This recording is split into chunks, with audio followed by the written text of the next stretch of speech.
Hey, it's Jess. Welcome back.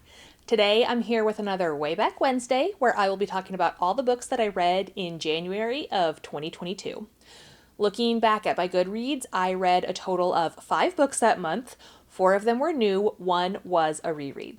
The first book that I read in January was The Last House on Needless Street by Catriona Ward. I can't remember any of the character names in this. It is about a serial killer and a child who has been abducted and a very religious cat. And that's really all you should know. I feel like this is a book that is much better going into it not having any idea what you're reading. And even during it, you're going to be like, what am I reading? I don't know. But I really, really liked this book. I gave it 5 stars. It is very divisive. A lot of people did not like this book. In fact, when I mentioned on Facebook that I gave it 5 stars in a group I was in, another person was like, wow, I gave that book 2 stars. So it's really hit or miss, but I thought it was so unique. I don't know. It hit right for me at the time. I really, really liked it. I would like to go back and reread it, but it's one that I haven't reread. And I've never read anything else by Catriona Ward. I'd like to, I just haven't gotten around to it. But if you're looking for a super weird book that you don't really necessarily know what's happening until the end, check this one out. The next book I read was Percy Jackson and the Olympians #1, which is The Lightning Thief by Rick Riordan. This was probably the 4th, 5th time that I've reread this book.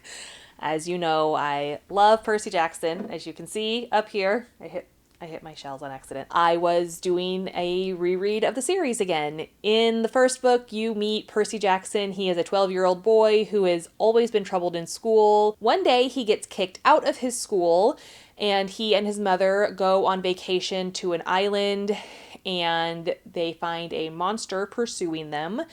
And Percy finds out that he is actually a half-blood, where his father is a Greek god and his mother is a human. So he goes to Camp Half-Blood to learn basically how to be a hero and how to survive in the world, which is very dangerous for half-bloods because monsters come after them all the time. And Zeus's lightning bolt has been stolen. He thinks that Percy is the one who stole his lightning bolt. So Percy goes on a quest to find the master bolt of Zeus. I adore Percy Jackson. There are movies. The first movie is okay. It is not a good adaptation. They change a lot of the quests, like quest parts. They change a lot of the movie, but it's a fun movie to watch if you don't think, hey, this is an adaptation of the book. The new Disney Channel show, I haven't watched all of it, but what I've watched of it is really good. It's true to the book. I love the casting. I talk about it all the time. I love Rick Riordan. I love the Percy Jackson series, and I was excited to get to jump into that world again. The next book I read was You Love Me by Caroline Kepnes. This is the 3rd book in the You series, so you are continuing to follow Joe Goldberg. This book is really, really, really where the book veers from the show. So the 3rd season of the show is absolutely not like the 3rd book. It is the same in that Joe is pursuing a librarian in the 3rd book and the 3rd movie, but all the stuff with love that happens in the show does not happen in the book. I thought it was okay. These books, I find them very creepy. The show is creepy because Joe is so creepy, but these books are written you're in his head. So he literally is you did this and you did this. And that just is creepier to me. I thought that this one was very strange. I don't remember very much about it. I remember that I finished it. That's about all I remember. The ending of it sets up for the 4th book. And probably the 4th season. I've never actually seen the 4th season of the show, and I haven't read the 4th book. I don't know if I will. I don't know if I will. These are okay. I thought the first book was good. The second book was eh. They just kind of keep going downhill for me. The next book I read was Ice Planet Barbarians by Ruby Dixon. This is a completely ridiculous alien spicy book. In it, you are following a group of women who are abducted by aliens. That like spaceship crashes on another planet, an ice planet. And one of the women, I think her name is Georgia, but they call her Georgie, leaves the ship in search of help, and she finds the aliens that live on this planet, and they are giant and blue, and they have horns and ridges, and you find out that their species is dying out. And when they meet their one true match, or like their basically their soulmate, they get, I think it's called Ki, where it like vibrates inside of them. I don't know. It's it's very weird. It was a very strange book. I was trapped inside my house in a snowstorm, so that's why I picked this book up. I listened to it as an audiobook while I was doing other things.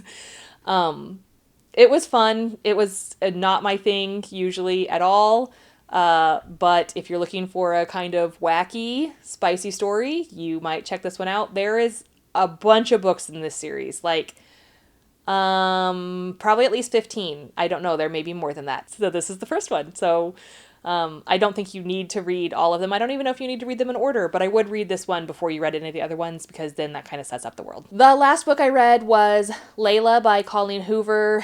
I read this because I was in like an online book club, and this was the book that they chose to read that month. I was unimpressed. Looking back, I gave it a 4-star. I don't really know why. Because when I think about that book, it was not a 4-star. In it, you are following Leeds, who found his true love and true match in Layla, but Layla is then attacked, I think, and basically she's attacked and assaulted and becomes a different woman.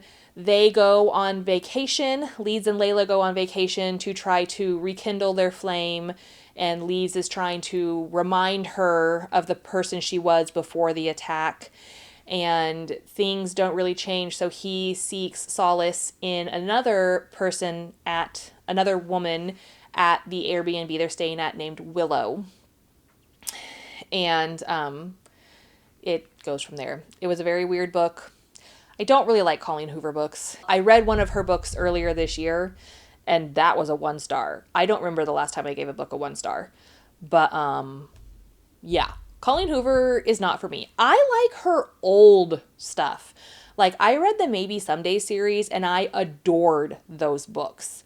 But these new, like, thriller-ish, domestic abuse-ish stories, they're not for me. And this one is very far-fetched, and I was just like, what is happening? So yeah. If you look at my Goodreads, I rated it a 4. If I reread it again, it would not be a 4, but I wouldn't reread it because I didn't enjoy it that much at all. So those are the 5 books that I read in January of 2020. Overall, a pretty good month of reading. I enjoyed most of the books. I got to restart my favorite series again.